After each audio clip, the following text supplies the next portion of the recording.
Hello, hello. It's a little bit after 2 o'clock and we are doing a live Tuesday translation here. Thank you for your flexibility. If you were planning on coming at 1 when I said I was going to be available to talk about this oh so important topic, but I was in a meeting and it didn't happen. So it went later than I thought. So here we are at 2 o'clock. And if you are able to see me, if you hop on the video, it looks like I am flying solo for a moment here. And if you are able to join the video, please do let me know that you're here by adding a comment. As well as if you watch this later on, you can still add a comment. Let me know also where you are in the world and what you have watched, how you've connected to this topic that we're talking about. So you can always comment and add things later. So I do see somebody's here, so please do say hi. Let me know who's going to be part of this conversation. Hey, Elena. How are you, sweetie? Hey, so thank you for coming here today in the SET Soul and Energy Translator group. Thanks for tuning in, and we're going to talk about this one. So I'm going to offer some some thoughts and ideas around this first, and then, of course, we will be able to have a at least comment conversation. All right, so the reason I wanted to bring this up, hello, beautiful Elena. Mwah. You're such a sweetheart. I miss talking to you. I know we've been doing a lot of Facebook, but since Empowered Empath Soul Camp isn't running live right now, I feel like we aren't having as much face-to-face connection. But here we are having basically face-to-face, even though I can't see you. But very grateful for you to be here today and talking with me about this topic, which is really, really, really a big one. I did do a YouTube video, which I'll put the link in. Well, it's not published yet. But let's talk about this. The whole idea, as I said in the intro of it, is like, are you that strong friend that a lot of other people come to, turn to, rely upon when they're having their tough times emotionally, energetically, spiritually, psychologically? And that is such a wonderful aspect of being alive and being connected to each other. And it's also the classic kind of, ability, and as well can tend to be sometimes the blessing and curse of empaths and sensitives, because we are often there for others lovingly, compassionately, in the ways that we can. Of course, it's not perfect and we screw up at the job as well, but being empathic naturally puts us in that position of feeling and sensing other people's emotions. So often we're the one who were first saying like, hey, are you okay? Like, what's going on? Because I'm feeling some things. And of course, we do that to check in, but we're already registering those feelings and emotions. We kind of like try to test the waters a little bit. But I felt like this was a really important topic to bring up today in this Tuesday translation because of the recent suicides and the mental health focus that is going on in everywhere, social media and everywhere. And thank Goddess it is, because unfortunately it seems that so often we learn through tragedy, we learn through conflict, we learn through pain. And this whole thing, these tragedies of people losing their lives to the mental illness. And of course, I always wonder if there is an empathic part to the story as well. If they were empaths and the world was just, besides for the mental illness, was just feeling too intense, and there was not the reaching out and getting support and empowering themselves in that connection to the world. Definitely, I would say Anthony Bourdain felt very much like an empath to me. But with this whole topic, I've been seeing more of these reach out to your strong friend, because often it's the strong friends that are suffering in silence. So I want to talk about this particularly with empaths because, like I said, we are often those strong friends. And I want to start with this with just a quick little story.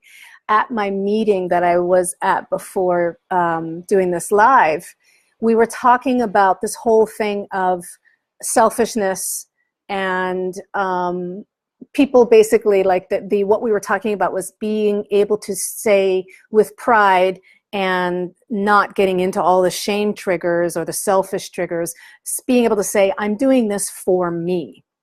And we were tying this into the whole thing about, you know, the work that we do in the world, the gifts, the ways that we offer our gifts.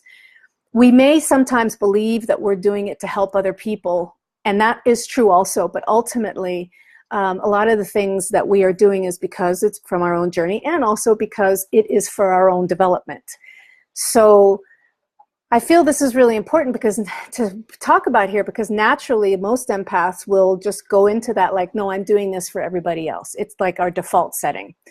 And it doesn't have to be our setting. We can change our setting on that for sure.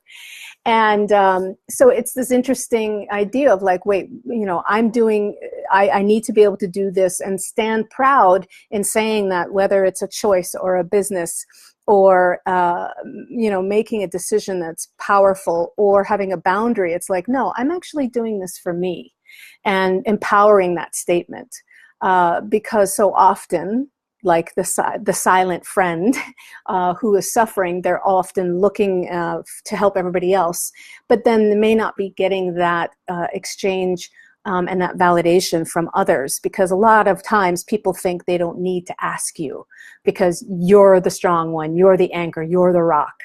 And it's just not true. We all have our dark and our light, and we all have our struggles. And but empaths particularly have this in spades because we are naturally wired to be there for others. And then also because of our sensitivities and because of a lot of shaming that can happen, feeling different, feeling like an outcast, feeling like we're not understood because we feel so much. You know, then there is a rejection of the empath, feeling like, you know, you don't need help, you're helping everybody else. And it just can get really, really messy. In fact, I had a session with a client this morning where this was the core theme, of course, because we're talking about it today. Universe is bringing a lot of different examples of, you know, that actually, no, you don't need to have a sense of shared reality with somebody in order to have an identity. That truly you are, you know, an entity and identity unto yourself. So things don't have to always be in relationship in order to validate who we are. We can do that simply as being who we are. The other thing I wanted to say about this is the strong silent type. I know that classically that has been given to kind of like sexy, mysterious men, ooh, or a person, oh, they're the strong silent type, and it's been like romanticized. And that, again, can be, unfortunately, in some situations, like we've experienced this week, and which, by the way, happens, you know, every day. 22 vets kill themselves. You know, it is an epidemic, and you know, we can't romanticize this thing of being the strong silent type, particularly as empaths and sensitives. Because we're often carrying so many emotions and feelings and energetic states of others.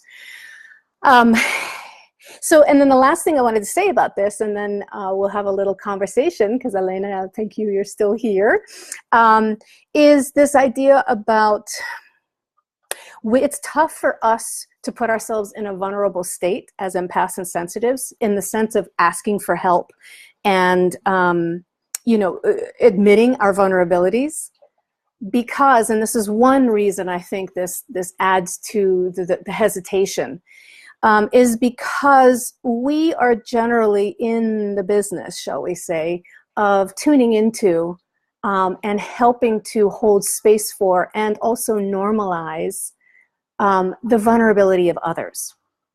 So it's really like, because we feel everybody else's vulnerabilities, whether we're conscious of it or not, often that's what empaths are picking up on, is those unprocessed, unconscious and deeper kind of fears, and also the desires that people have, but it's more of the stuff that's not exactly on the surface.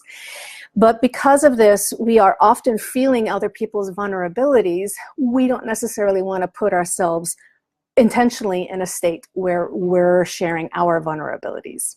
I know that's a little bit of a funny mix there, but if you see it from a different angle, you can see how we have a resistance to basically, showing our innards, because we are generally in a state and an experience where we are attuning in to other people's vulnerabilities. So it can feel kind of like, the vulnerabilities themselves can feel really, really charged all the time, because we are often feeling them and sensing them. So I did mention in the YouTube video, but I want to say these 3 things quickly here. And then Elena, if you can think about a question as I'm sharing these other things that you have, or something that you want to share about this topic, would love to know. And you can put it in the comments. And also, if anybody's watching this after the live replay, please do also put your questions in the comment section, and I will respond and get back to you and connect through your question. But what was I going to say? Oh yeah, so the 3 things. The first one is, it is really, really crucial that all empaths and sensitives have at least one other friend, or at least one group, safe group in your life, where you can really spill the beans, where you have actually a agreement beforehand in the friendship, in the relationship, in the group, that it is an absolutely unconditional acceptance and loving place, where really it's my dog just collapsed in the sun. Excuse me, I got a little distracted. It's like, what? But giving yourself this one really safe place, whether it's with a person or a group, where you can fully, absolutely open up, no bars, no hold bars, where you can share the dirtiest of the dirtiest, the ugliest of the ugliest, and knowing that it will be accepted in the agreement of the relationship or in the group, so that it's almost like you have this place where you can absolutely have your confessional. And it's really important in this day and age that we have that, because we need to have these like vulnerability, transparency circles, because so many things tend to get censored because of social media, because of, we're more exposed than ever before as people. I saw somebody say the other day, which I love this, the sweet gal Jeanette, she said, not everything about your journey needs to be publicized. There is a private, I'm totally misquoting her, but she said there is a very private aspect to our walk in life. And I just love that. And I told her, of course, I'm like, oh, I'm so relieved to hear that, because there is this tendency now, because we have access to have an idea to expose ourselves. And there can be a very wonderful power in that. And then it can also feel like there's no private, there's very little privacy. So having this one place where you can really let yourself be seen and just share your shit, no matter how dirty, no matter how dark, no matter how painful it is, where you have a place that it is given full permission to do that. So the second one is along those lines, is having outside resources. People who have their talents and gifts, who can be there for you in all the things that you need. I'm horrible with this. I've got to honestly say, I have a tough time scheduling professional self-care for myself. I'm really good at doing it for myself and with myself, because I have to, because it's also the stuff that I teach. But I'm getting a massage next week, woohoo! But seeing your therapist, working with an energy worker, getting regular medical checkups, just making sure that you're not isolating in your professional self-care. Having a therapist or having a coach or whoever, who you can really, really share the vulnerabilities with, and not be just the strong friend who's keeping all of her shit together. You know what I'm saying? Okay, so then the third one is prayer. And I add this one here because I feel it's really important, no matter what your prayer practice is, to be opening yourself up to being available to a higher power, bigger power, deeper power, however you want to call it. But cultivating a relationship with something that does always have your back. And, you know, having that intimacy with this energy and this belief and vibration of faith. Prayer to me, there's no religiosity here. There's nothing of that sort. Prayer to me is simply having a conversation and believing that you are being heard by some energy and presence that is unconditionally, absolutely, infinitely loving of you and hears you. It's very simple, and it sometimes, yes, of course, it can. We can plead in our prayers. We can ask for help. We can do all these things. Sometimes I see there's these distinctions where people say, you know, don't ask spirit for anything in your prayers. It's just time for you to be talking, you know. And it's like, I don't think spirit would mind if you're using your prayer time for some requests, you know. But so the practice of prayer, I find, is super, super important. And if you feel like you need to, on a daily basis, share those vulnerabilities with spirit, you know, what a beautiful place to be able to air your inner laundry. Because I believe spirit energies or source energies or whatever kind of already knows how hard it can be sometimes to be human, to be in a body, and, you know, all knowing, right? So there's no surprise. You can't shock God. So that's another option. Okay, so let's get to Elena's question. I feel that I don't have that safe group. One thing that really holds me back is the past experience when you show your vulnerability and your doubts, and this friend sees you differently. I have experience where they can think you are broken. Anybody who thinks you're broken, honey, is not a friend. I'm gonna say that straight out, because nobody truly is broken. Many people are carrying around fears and pain and wounds, whether they are self-inflicted or other-inflicted or life-inflicted. Sometimes there's a very impersonal brokenness we can think we have because life is not working for us, or we feel like it's working against us, or whatever.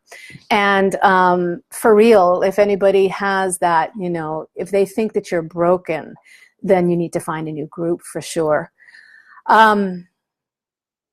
This is also, it's really important, Elena, and anybody else who is, you know, listening to this, that you do get to curate who you spend your time with and who you are going to be sharing your deep and darks with. You know, it really, and that's why also the second point, you know, having somebody professionally that you can do that. Because sometimes when we bring the whole thing of like, well, I'm paying this person, we bring the money thing, and we feel, sometimes people feel it gives them permission to be able to really kind of, you know, air the laundry more than if it was a friend, because it's going to somehow come back at you, or, you know, a friend is not as tied into confidentiality and different things like that. But the curating and the discerning who this group is, and if I would say, Elena, and anybody else who watches this, I would say, if you want to create a group, empower yourself with one or two people that you start the group with that intention. You know, you start it and you make the rules and you set the intention. And you say, this is the purpose of this, is to truly have this empathic, absolute, unconditional, supportive place where, you know, we get to really be real with each other. And, you know, everybody has different comfort levels with that as well. But, you know, most people are filtering themselves all the time, and we do need to sometimes give each other permission, and sometimes if the group is formed around that, you know, there can be more understanding of why, you know, what's safe and what isn't. So you can even make like kind of like a little guidelines, you know, to the group of what would feel safe, and figure that out together, and what would not feel safe. So I know that sounds very like therapy-like and everything, and yes, of course, you know, as you know, I've got a psychology and therapy background, but that it's you know, create it, because if it's something that you want, then you create it for yourself. That's an empowerment decision right there. And then you know, invite those who you feel would be a good match for it. And it's the same thing in our friendships, and it's the same thing in our work relationships. We really do need to trust that place of curating and discernment. One thing I want to say about this as well, for you, Elena, since you're on here, and then for anybody else who listens, is, and this is probably also for another live or another video, we could go into a lot of depth with this, which is, it's interesting. I can't tell you how many times I have had the thought, or I have worked with people who have had the thought about, well, I'm not a very good judge of character because, you know, I let that person in and then they, you know, walked all over me. And I want this to be clarified, that actually I believe, and totally, I'm very, very strongly behind this, that empaths and sensitives are incredibly good judges of character. However, because of our empathic resonance, because we see the potential in others, we begin to see more of who they possibly could be, like being a soul empath, than who they're presenting us to. So we get a little bit confused between, oh wait, I see and sense and feel this possibility for you, but then I'm getting all this other stuff. So I'm going to override truly what you're presenting yourself as. Like Maya Angelou said, you know, when people show you who they are, believe them. Like, you know, just being able to have that discernment and trusting your gut and trusting that you are actually a very good judge of character. Now, of course, we all mess up, and also empaths can be incredibly gullible and naive. And I'm saying that like, you know, I'm pointing fingers at myself. I've gotten through a lot of hard lessons with this one, but we can be incredibly gullible in giving our trust to people who are not worthy of that trust. Why? Because we have a heart-to-heart resonance with them, and we're trusting the deeper connection of the empathic resonance versus the actions or the what the person is really capable of as a person. I hope that makes sense. So judging, you know, being a good judge of character, we are very good judges of character. It's just that we can override them pretty easily. And when you create the circle and find these places where you don't have to be the strong silent type, and where you can be, you can share, you know, your vulnerabilities as an empath, just make sure absolutely that you are choosing people that really resonate with you, that really feel good and right. And it doesn't take a lot of thinking. It's usually a body gut energy response that we go, either it's a yes or it's a no. Another thing you can always do, of course, is some muscle testing. You know, when you think about a person, is this person healthy for me? And then you do your muscle testing. You know, does my energy system feel safe with this person? Nope. I don't know who I was just thinking of, but obviously subconsciously I was thinking of somebody. May have been from something that's going on in my life where I don't feel safe with somebody. The lessons continue. Okay, Elena, do you have any other questions, love, while we're on live? We'll do like maybe another minute or two. Is there anything else that you want to ask or say at this time? And there goes music. Guess I am in that transition. The transition, you mean, of finding the safe people? Is that what you mean? I guess so, huh? All right, so as I had mentioned, that this is about not being the strong silent type. that empaths and sensitives can very easily get into this trap of not wanting to burden or you know, be the one that's not always the anchor for everybody else. And we need to be able to take care of ourselves, do it, of course, on a daily basis with meditation and prayer and the energy practices like I teach in the Empowered Empath Soul Camp, and, you know, the work that I do with private clientele. I've had tons come up, but not enough time. Yes. All right, love. Well, you know, if you have any other questions, of course, you know, put it in there and I'll answer it afterwards, because I am going to take this video and we're going to put it out on the regular Facebook feed. Woo! So we're going to share this one because I think it's a very, I believe they're all important topics, of course, but I'm a little biased. But so, of course, put your question in there and we can continue the conversation. All right, love. So thank you so much for watching, Elena. Thank you to anybody else who watches this. I hope this has been really useful for you. And you can also find more information about me at thesoultranslator.com, the Empowered Empath Soulcamp.com, and as well at the Soul and Energy Translators, which is my private Facebook group. Okay, take good care. Talk to you later. Okay, bye.